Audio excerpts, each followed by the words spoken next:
Okay, Mr.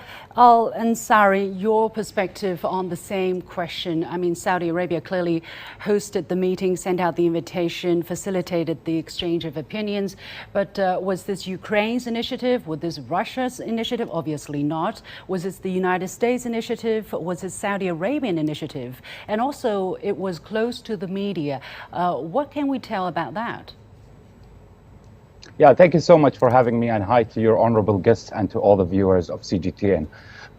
I believe it's actually a Saudi initiative because from day one, from the very start of the crisis, the Kingdom of Saudi Arabia and specifically the Crown Prince محمد bin Salman has voiced his concerns with regards to this conflict and also offered his mediation role. And I think when it comes to this summit, the Jeddah summit, I think the world has made a mistake when it dealt with the Ukrainian crisis from a political standpoint.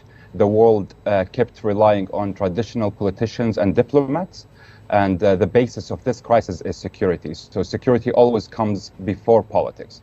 And you know the expression, the cart before the horse, the cart before the horse. And Saudi Arabia has put the horse before the cart by having the top security advisors of 42 countries to discuss this conflict and to find a solution for it. So there was, and also there was a precedence of that in 1979 between Egypt and Israel. The heads of states gathered in Camp David and then later signed a peace treaty in Washington, D.C. after many rounds of talks between the top security officials of both countries. Make its agenda at the top of the peace deal.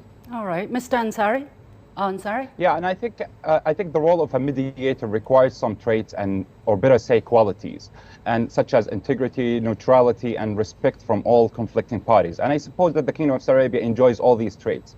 And it's true that Russia was not present in the summit, but the Russians have voiced their opinion about it positively, which is a great thing. And I think the Crown Prince Mohammed bin Salman is clearly so eager to engage in helping the world to resolve this war.